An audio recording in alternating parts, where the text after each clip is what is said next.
guys, Rosita here, and welcome back to my channel. I hope that you guys had a wonderful and healthy holiday, and I hope that you guys also got some rest. All right, so it is 2024, guys. It is the new year, and I'm sure you guys have your new year goals, something that you guys want to achieve. Now, when it comes to new goals, obviously there's going to be a learning curve.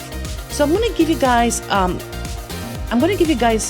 some advice in how to help you achieve that goal. And this piece of advice is not only going to help, my students, or for those that, are still in school, to help them study, but this is also for people who want to become more productive. And during the break, I read so much about how to become successful, time management, productivity books. I literally read 4 books over the break. And what amazed me was that the psychology of it really transfers to learning psychology of how one works. It really translates to educational psychology. And it really does go hand in hand. So if you're in this channel to learning how to teach or how to study better, how to become more productive, then guys, this is your channel. And it's really amazing. I could totally nerd out about this for hours, but it's really amazing in how everything actually does blend together. All right, so let's get this video started, shall we? All right, so the purpose of improving our study methods, how we learn, isn't just about how much we can learn in a short amount of time. When it comes to improving our productivity or our study style, it's not about how just to get more done, okay? It's not about how much information you try to cram in your brain within 24 hours. Because I promise you guys, the more you try to feed your brain within the 24 hours, the less you will retain of what you consumed. Now, what really helps when it comes to learning and retaining in what you learn and productivity is to actually create a better life. Preferably one with less stress, one with more ease, one where you feel empowered to accomplish what you need to do. So there is time to do things you want to do rather than worrying that you have to do this. When we work better, we live better. When we live better, we can retain more things. And I'm sure you guys, especially my students out there, you've tried planner after planner after planner and app after app after app.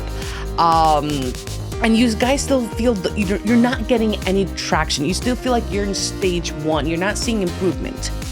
Well, one thing is that for most skills, you're not going to notice a difference until the 3rd month, until the 3-month mark. It takes, on average, about 90 days to see any form of difference. And I'm gonna say this, what you see for yourself. As professionals, we can see the gradual transformation, but you know what? Even though you guys pay as professionals, there's that still of doubt until that 3rd month hits, and you're like, oh, actually, hey.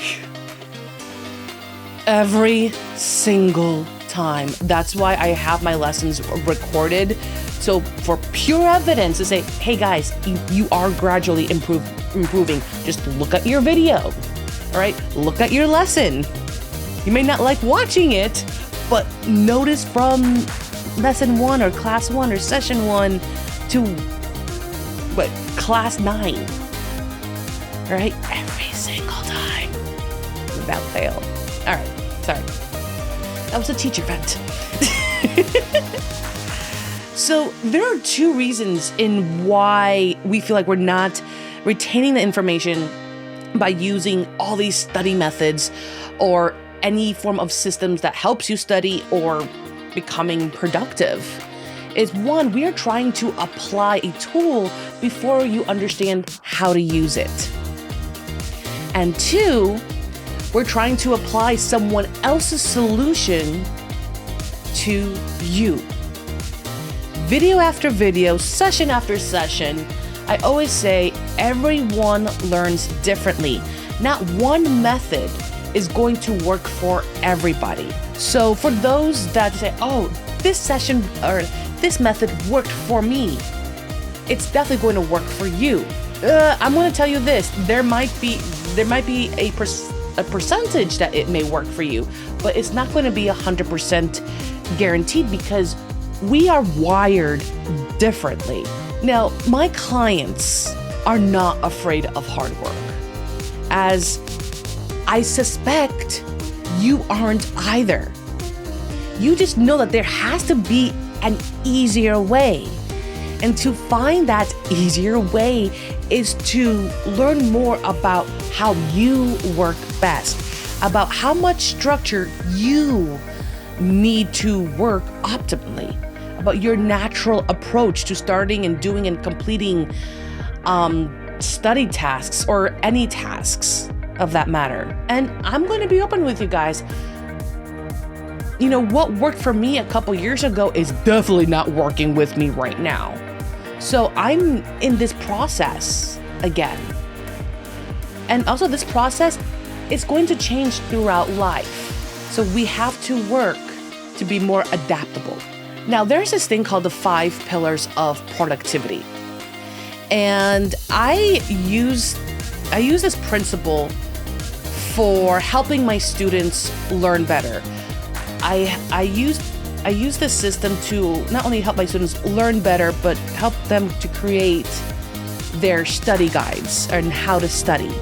So the 5 pillars of productivity is 1, the quality of life issue. Productivity is a quality, okay?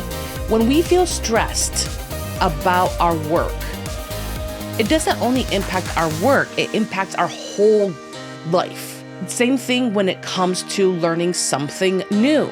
Let's say that you guys are learning the subjunctive in Spanish. Now, to be fair, the subjunctive is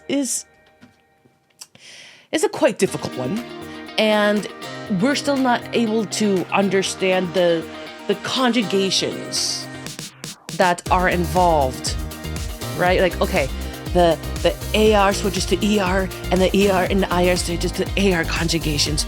But what?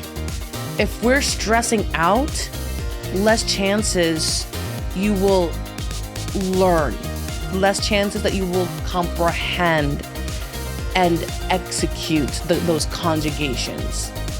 So finding a way to work better, to have that peace, is going to help you. And that, the quality of life, it could be, finding a peaceful area in your house where you can study, a little study corner, like at a coffee shop. Your environment is going to impact in being productive and being able to learn something. But I'll elaborate more on that in future videos. The second pillar, one size does not fit all. Again, each of us are wired differently, and what works for one person absolutely may not work for someone else. So we need to be willing to experiment and discover different solutions that fit you. We have to customize to ourselves, and that is foundational to be able to succeed in learning and achieving something new. The third pillar, not all work is equally important. There's this principle, the Pareto's principle. You guys may know it as the 80-20 rule. This principle states that you can achieve 80% of the results in 20% of the time. Learning how and when to apply the 80-20 rule is going to help you free up time for, important things in and out of your study sessions, in and out of work. So we want to be deliberate in how you spend your time. So So going back into the Spanish example, we're learning about the subjunctive, right? So, we do have the present subjunctive, we have the past subjunctive, etc. One, we have different uses. There's a lot of information involved. So if you know that the biggest thing that you're having troubles with is the conjugation, let's spend 20% of that time just practicing the conjugation for verbs, okay? Don't worry about the meaning of the verb, all right? Just focus on practicing the conjugations that are involved only for, like, say, the present subjunctive. And then you'll notice that, oh, hey, I'm getting better at this. And then subconsciously, you're also learning the vocabulary, even though you're really not spending that time memorizing it. But the repetition, the repeated visual is sticking in your head. The fourth one is, if it's not easy, it's too hard. Holy smokes. Okay. I've encountered educators that says, well, if it's too hard for you, you're never going to get it. Can I just be honest with you and say that is total bull-poo? It's total bull-poo, okay? One of the biggest mistakes when we make when trying to improve our study habits, when it comes to learning something new, or even, just being productive in general, is creating systems that are way too complex. How does that relate to, an educator saying, oh, you're never going to get it?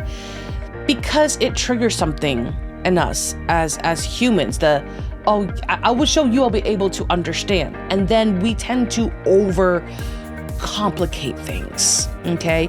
We tend to create systems like, okay, I'm gonna study 3 hours a day on this one topic.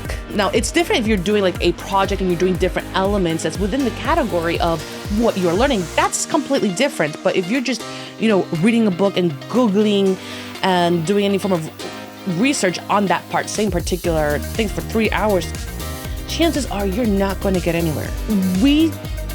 To understand something that is too hard, we want to avoid creating a system that are just too complex, because that's going to leave you very overwhelmed.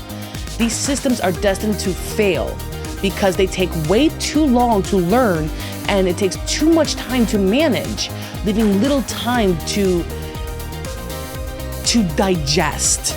In the productivity sense, it's going to leave little time for work itself. Sometimes whenever you encounter something that's a little too hard, take little chunks of it, okay? We're going to break it down even more.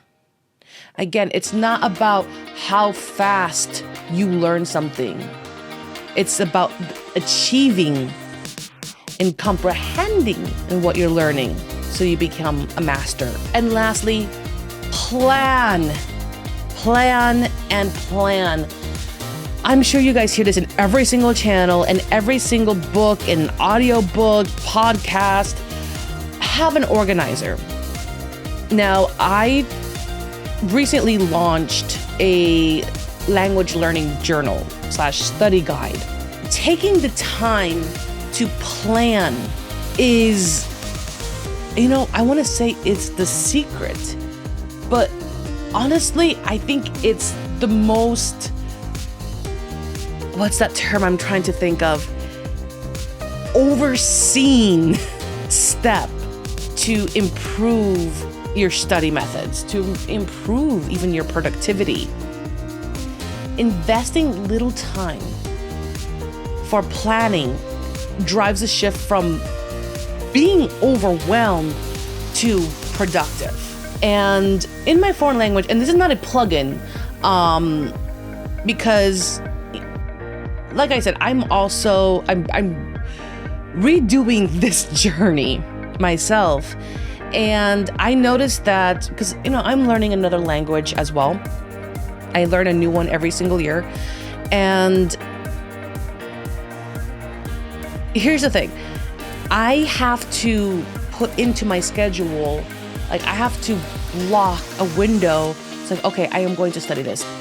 Would it be like a 15-minute window on Busu? whether it's like, okay, an hour of reading and writing, whether it be like 20 minutes of watching a YouTube video in that language. So notice how like I'm not focusing on like 3 hours at a time. I'm not having that total block because my brain will not handle it. It barely can handle 45 minutes. Okay? I'm not gonna lie. I can only do little chunks at a time, but at least I'm able to retain it. And it does help me to become more consistent. And also like with my, in my own personal organizer is that I also write notes, like colors of that language, pronouns of that language. I write down the 5 words that I write that day. And then when I go back to it, I'm like, oh, because I'm a visual learner. So when I visually see like, oh my gosh, I memorized like 30 words this week. Oh my gosh, the satisfaction. Oh, you're like, you just feel so accomplished. It's like, it generally brings you like a whole like genuine smile in your face and you just want to go like, yes! It feels so good. So please guys, plan your work plan, right? So write down like, okay, you work, you know, from this time to that time at your job. During the break, okay, I'm gonna do like 5 minutes of Busu, just put it into there so you visually can see it. Okay, even though you may not be a visual learner, but sometimes just seeing it just on occasion will help. All right, guys, I hope you found this video helpful. Please like, share, all the social media things that we do constantly. My goal is to gain 1,000 subscribers this year and hit 4,000. Was that the 4,000 viewership? So please help me with that. And until the next video, I shall see you guys soon. Bye everyone.